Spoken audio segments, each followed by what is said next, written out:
Morning, my dear students. Open your Hindi book. Take page number 21. Part 3 कला की परख। कला अनमोल होती है।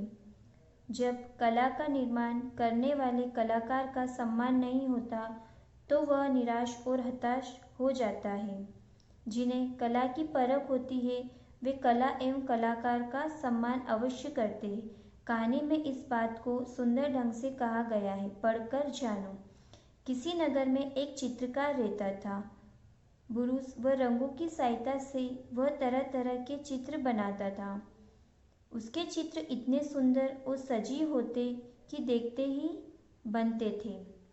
किसी नगर में कौन रहता था? एक चित्रकार रहता था, चित्र बनाने वाला रहता था, और वह बुरुस व रंगों की सहायता से तरह तरह की बहुत सुंदर चित्र बनाता था। उसके चित्र इतने सुंदर लगते थे जैसे जीवित हो। पर अफसोस की बात थी कि नगर में उसकी कला की कोई कद्र नहीं करता था। बट अफसोस की क्या बात थी कि उस नगर में उसकी कला की कोई इज्जत नहीं करता था। चित्रकार के बनाए हुए चित्र लोग बहुत सस्ते मूल्य पर भी खरीदने को तैयार नहीं होते थे। इसी कारण चित्रकार को रोटी के लाले पड़ते रहते थे। चित्रकार ने सोचा, ऐसी कला से क्या लाभ जो पेट भरने के लिए रोटी भी ना दे सके।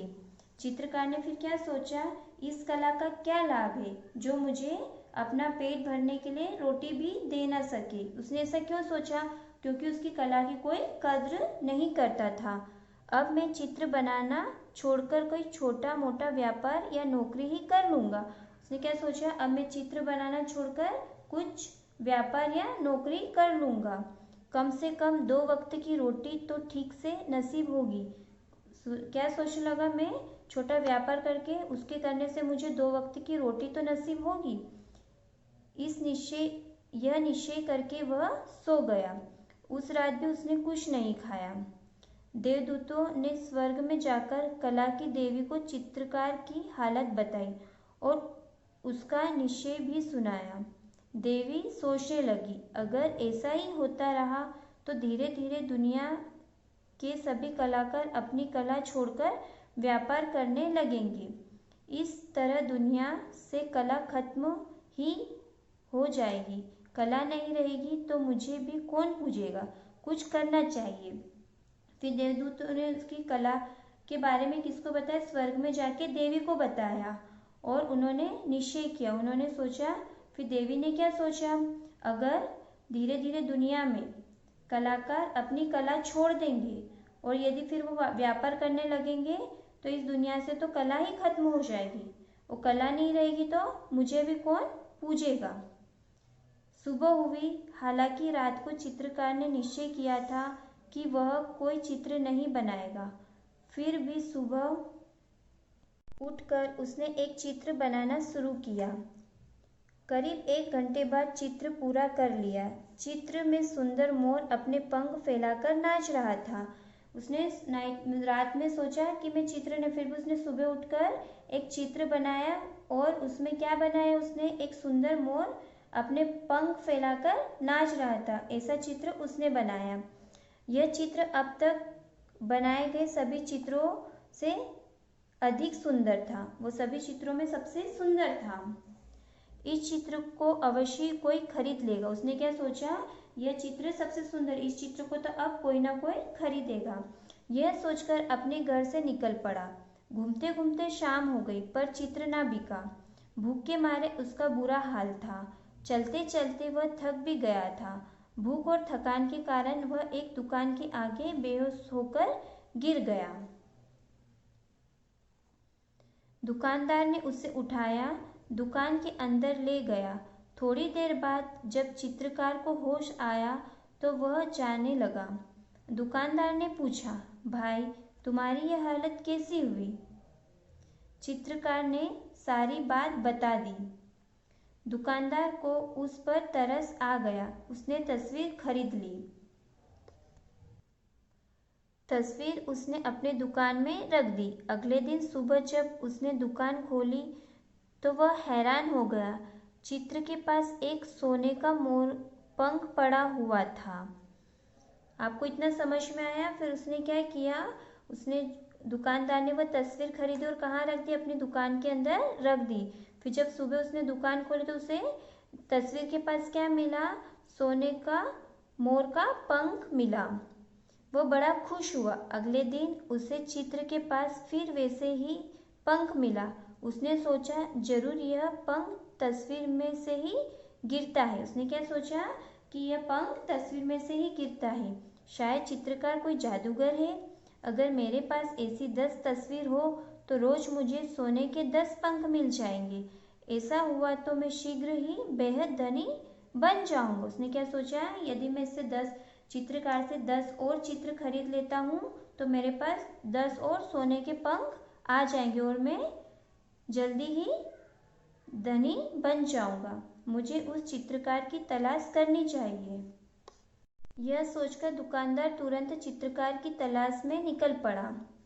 काफी तलाश करने के बाद उसे चित्रकार मिल गया। काफी तलाश करने के बाद वह चित्रकार उसको मिल गया। उसने चित्रकार से कहा, भैया मुझे तुम्हारा यह चित्र बड़ा ही पसंद आया। तुम मुझे शीघ्र ही वैसे 10 चित्र और बना दो। अब उसने चित्रकार से और क्या कहा कि आप मुझे 10 चित्र और बना दो, मैं तुम्हें मुंह मांगा दाम दूंगा। यह सुनकर चित्रकार को तो जैसे अपने कानों पर विश्वास ही नहीं हुआ। आज पहली बार उससे कोई चित्र खरीदने आया था। उसने कहा, ठीक है, आपको कल चित्र मिल जाएंगे। फिर जो चित्रकार था वो बहुत खुश है, उसको उसके ऊपर विश्वास नहीं हुआ कि कोई मुझसे इतने सारे चित्र खरीद सकता है। अगले दिन दुकानदार को चित्र मिल गए। उसने वे चित्र भी अपनी दुकान में रख दिए। वह बेसब्री से सुबह होने का इंतजार करने लगा। उसने जो 10 चित्र खरीदे थे वह भी अपनी दुकान में रख दिया और वह सुबह होने का इंतजार कर रहा था। सारी रात उसने करवटें बदल बदल कर काटी। वह हिसाब लगाता रहा कि 10-11 पंख रोज के हिसाब से मिले तो एक हफ्ते में, फिर एक महीने में उसके पास कितने पंख इकट्ठे हो जाएंगे।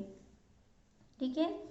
सुबह होने पर वह जल्दी नहा धोकर दुकान पर पहुंचा। दुकान खोली। आश्चर्य और दुख से उसका मुंह खुला ही रह गया। उसने देखा आज किसी भी तस्वीर के पास पंख नहीं है। उसने जब दुकान में गया तो उसने क्या देखा, आश्चर्य हुआ उसको और दुख भी हुआ। वह बिल्कुल घबरा गया। उसने क्या देखा कि उसकी तस्वीर के पास कोई भी पंख नहीं है। उसने तिजोरी खोली तो हाथ के तोते उड़ गए और उसने फिर तिजोरी खोली तो वह बिल्कुल घबरा गया, मतलब डर गया। कुछ नहीं मिला उसे तिजोरी में। पहले वाले पंख भी गायब हो गए थे और पहले वाले जो पंख थे वह भी गायब हो गए थे। यह क्या हुआ? वह गुस्से में चित्रकार को कोसने लगा। अब इन चित्रों का उसके लिए कोई मूल्य नहीं था। उसने सभी चित्र उठाकर दुकान के बाहर फेंक दिए और सिर पटक कर बैठ गया। थोड़ी ही देर बाद दुकान के पास से एक घुड़सवार गुजरा। उसने क्या किया, सारी तस्वीरें उठाकर बाहर फेंक दी। उसने सोचा इस तस्वीरों का मेरे लिए कोई मूल्य नहीं है। फिर उसने वह तस्वीर कहाँ फेंक दी, अपनी दुकान के बाहर फेंक दी। फिर दुकान के बाहर से कौन जा रहा था? एक घुड़सवार जा रहा था। उसने चित्र पड़े हुए देखे तो उसके मुंह से निकला वाह। उसने दुकान के बाहर क्या देखे थे? चित्र पड़े। तो उसको वह चित्र बहुत सुंदर लगे। उसने क्या कहा, वाह कितने सुंदर चित्र है। वह सभी चित्र अपने साथ उठाकर ले गया। वह घुड़सवार कोई साधारण व्यक्ति नहीं बल्कि उस नगर का राजा था। वह घुड़सवार कोई आम व्यक्ति नहीं था, वह उस नगर के कौन था? राजा था। इस समय वह वेश बदलकर घूम रहा था। राजमहल पहुंचकर राजा ने यह घोषणा करवा दी, जिस किसी चित्रकार ने ये चित्र बनाया है वह शीघ्र आकर उससे मिले। फिर उस राजा ने अपने राजमहल में जाकर क्या घोषणा कर दी, जिस किसी चित्रकार ने चित्र बनाए वो मुझसे जल्द आके मिले।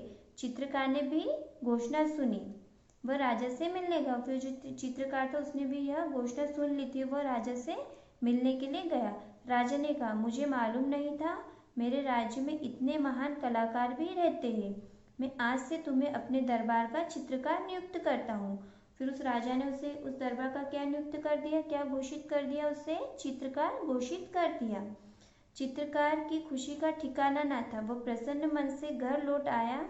अब उसे यह अफसोस हो रहा था कि कला अनमोल है, चाहे देर से ही क्यों ना हो, कला की कद्र होती ही है।